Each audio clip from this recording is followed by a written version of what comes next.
Galing pa po kami ng Taytay. Ayun po ang sinabi ng Holy Spirit sa aming puso. Dahil po pag kami nananalangin, ay sumasabi sa isipan namin kung ano ang sinasabi ng Panginoon.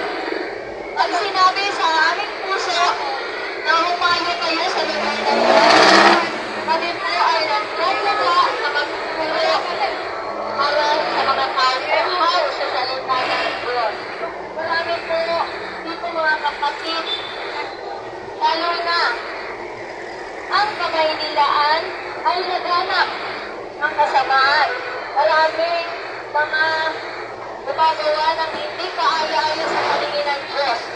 Ngunit sa pamamagitan ng banal na Espiritu ng Diyos, ng banal na salita ng Diyos, tayo po ay nagugulat. Ilapit po natin sa Panginoon ang ating buhay. Huwag po tayo matigas. Wala po tayo may pagmamalaki sa Panginoon. Lahat ay Kanya. Wala po kahit isa. Sa tayo ay para ginawa. Wala. Hindi ang Diyos lamang mga kapatid. Maraming mga tao na ibigay. Nakaturuan mga kapatid. Dahil maling Diyos ang tinatawag nila. Hindi ang totoong Diyos na buhay. Si Yeshua Kamasiyang Yahweh Jesus Christ. Ang nagbigay buhay sa ating lahat. Lahat na meron tayo mga kapatid ay mawawala pa sila ang Diyos sa atin. Lalo na nakikita ng Panginoon na tayo ay nangingihi sa mga nandirito sa mundo nito. Nalilibang na tayo, nakakalimutan na natin magpasalamat sa Diyos mga kapatid. Nalilimutan na natin manalangin na ang ating kalakasan ay nagmumula sa Kanya. Paano pag binawi ng Panginoon ang iyong kalakasan? Wala ka nang magagawa kapatid. Pag binigyan ka ng karamdaman ng Panginoon, at kumalang tayo tatawag sa Diyos. Lagi po tayo tumawag sa Panginoon dahil wala tayong mga karamdaman. Lagi magpasalamat na tayo ay nakakagalang pa, nakakapagpasalamat kung ano man ang mga ginawang ginagawa ninyo. Sino ang nagbigay? Ang Diyos. Nagbigay na po ng atas mga kapatid.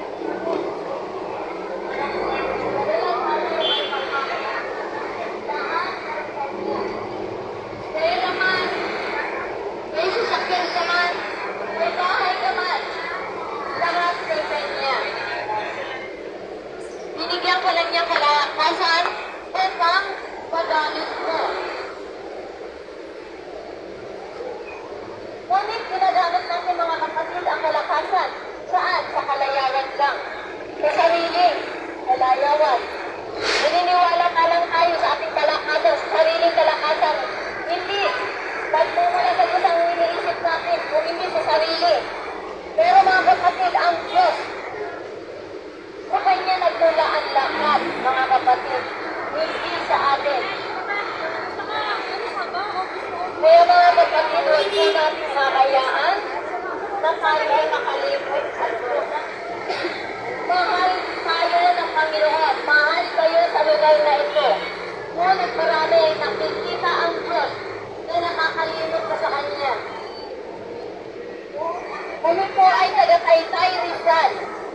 Ngunit apot-apo kami dito sa pamamagitan ng Panginoon, ng banal na Holy Spirit. Dahil limutan po kami. Hindi po kami nahihiya na ibahagi sa inyo ang banal na salita ng Diyos. Hindi kami nahihiya na kahit kami ay kutyain. Hindi kami nahihiya na kami pagtawanan. Dahil ang Panginoon ang nagagabay sa amin. Kaya mga kapatid, lagi po tayong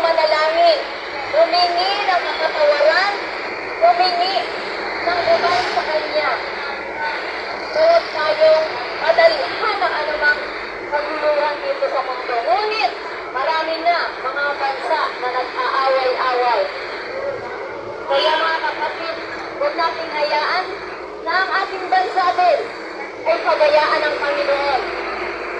Lagi po tayong manalangin. Bigyan natin ng oras ang Diyos o ng araw. Ang araw ng linggo ay mahalaga para sa Kanya. Huwag po natin mahayaan na mahalin ang sanlibutan.